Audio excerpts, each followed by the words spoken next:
Appreciate kebayas since I was a young kid because staying in Joo area, right, you really see a lot of Peranakan people around and they would wear Nyonya kebayas. And you always wonder, hey, how come these people are always wearing beautiful clothes?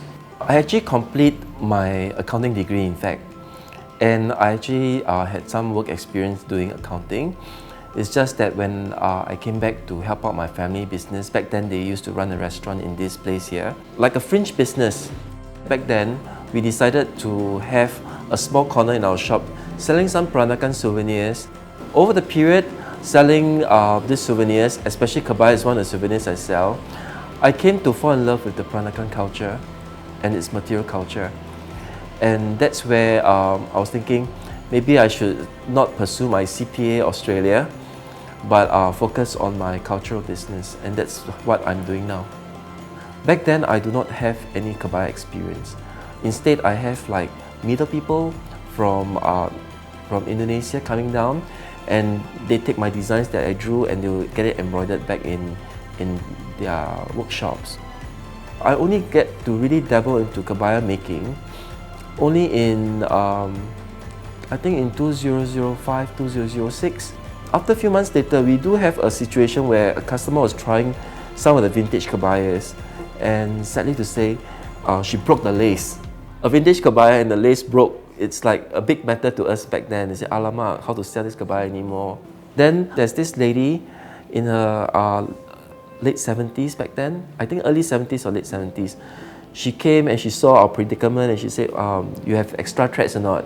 Or sewing threads, never mind. You buy similar color, I repair for you on the spot.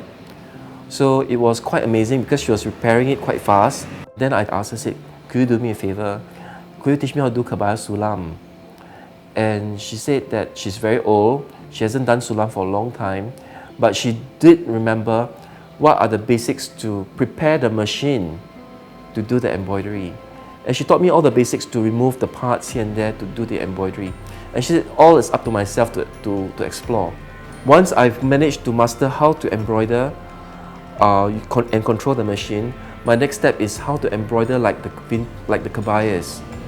So I actually started to collect a lot of vintage kebayas and read them like a storybook and look at the thread direction, how they move. Being in a business, it forced me to be creative that other than the usual style of kebayas that I make, I always want to create new style of kebayas. Like kebayas with floral cloth. I choose the modern print that is in the market now and do matching embroidery kebayas.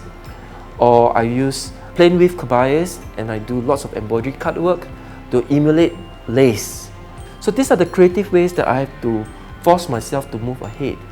I've done one fashion show in Moscow and I've collaborated with the Peranakan Museum in featuring embroidery techniques in their recent embroidery exhibition. Customers who supported me a lot over the years, and one of them is also our previous First Lady, Mrs. Mary Tan. JB, we have some Datins that come down to our shop to make kebayas too.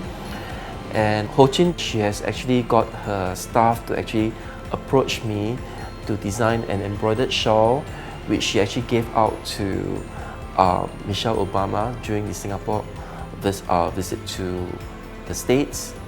Many years ago, when I put crystals onto our Nyonya kebaya, Peranakan women in the past, the older folks would say, you are adulterating our kebaya, you're making it not original. But I said, no, we have to move on. I know that in the past, kebayas used to be of a certain look.